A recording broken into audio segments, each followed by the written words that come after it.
Uttar Pradesh bar council चुनाव जैसे जैसे नजदीक आ रहे हैं, वाराणसी सहित पूरे पूर्वांचल में अधिवक्ताओं के बीच सरगर्मी बढ़ गई है। अधिवक्ता समाज में इस समय एक नाम लगातार चर्चा का केंद्र बना हुआ है, हरिशंकर सिंह। क्षेत्र भर में वकीलों के झुकाव का रुख तेजी से उनकी ओर जाता दिख रहा है, जिससे चुनावी तस्वीर दिलचस्प बन गई है। अधिवक्ताओं के बीच चल रही बातचीत और कैंपस में हो रही बैठकों में यह बात प्रमुखता से सामने आ रही है कि हरिशंकर सिंह लंबे समय से अधिवक्ताओं के हितों के लिए सक्रिय रहे हैं। उनकी इसी कार्यशैली और भरोसे के चलते पूर्वांचल के कई वरिष्ठ एवं युवा अधिवक्ता उन्हें मजबूत विकल्प के रूप में देख रहे हैं। चर्चा के बीच हरिशंकर सिंह ने कहा, चुनाव जीतने के बाद भी मैंने हमेशा अधिवक्ताओं के हित में काम किया है और आगे भी निरंतर करता रहूंगा। अधिवक्ताओं के सम्मान और सुविधाओं को सर्वोच्च प्राथमिकता देना मेरा संकल्प है। बार काउंसिल चुनाव के मद्देनजर समर्थन का यह रुझान आगामी दिनों में और भी तेज हो सकता है, जिससे चुनावी माहौल और गरमाने के आसार हैं। हाँ भैया, अरे आप लोग के रहते मैं हरिशंकर सिंह रुपी, सदस्य पूर्वाध्यक्ष भारतीय उत्तर प्रदेश।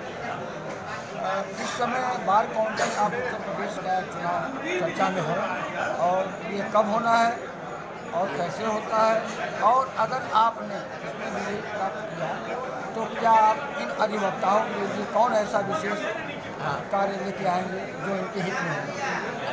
ये हमारे बार काउंसिल का चुनाव सन 26-27 में होना था, लेकिन माननीय सुप्रीम कोर्ट के आदेश पर जनवरी माह में सुप्रीम कोर्ट उनको रिपोर्टिंग करना है, इसलिए चुनाव जल्दीबाजी में हो गया है और उसमें लगे हुए हैं। हमारा चुनाव उत्तर प्रदेश का बार काउंसिल का 4 चरण में होता है, क्योंकि एक दिन में हो नहीं सकता और 75 जिले हैं, तो ABC करके अल्फाबेटिकली चलता है और 4 चरण में होना है हमारा चुनाव। और 16-17 जनवरी से 30 अक्टूबर को इसको खत्म कर देना है। हमारा चुनाव बढ़िया चल रहा है। अधिवक्ताओं की सेवा हमेशा हम करते रहते हैं। अधिवक्ता हित में बेकार नहीं जाता है। हम जाति धर्म से ऊपर हैं, हम खाली काली कोट वाले हैं और उसके बाद हमारी काली कोट पार्टी है, अब हमारा कुछ नहीं है। इसलिए आज पूरे प्रदेश में सेवा के बल पर अधिवक्ता समाज हमको याद कर रहा है, हमको वोट देगा, पूरा आश्वासन दिया है। चाहे वो शामली हो, चाहे वो कैराना हो, चाहे वो सहारनपुर हो, गाजियाबाद हो, चाहे वो जो है मेरठ हो, आपको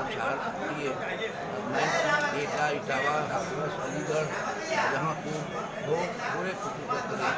और जहाँ तक पूरे उत्तर प्रदेश का सवाल है, गाजीपुर, मिर्जापुर, जौनपुर, बनारस, आजमगढ़, मऊ, बलिया, देवरिया, आजमगढ़, गोरखपुर, सब भाइयों का कहना है कि नहीं, आप हमेशा सूत्रों के साथ हैं, वकीलों के साथ रहते हैं, ऐसा आपको मतलब चाहिए।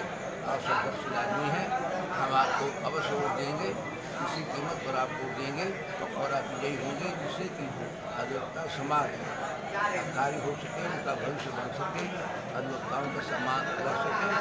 और जीतने के बाद युवा वर्ग हमारा बहुत अपेक्षित है, उनको कम से कम 10,000 रुपये रजिस्ट्रेशन से 3 साल तक उनको दिया जाए। सरकार से हम लोग जो बार काउंसिल की बात है वहाँ करते रहते हैं।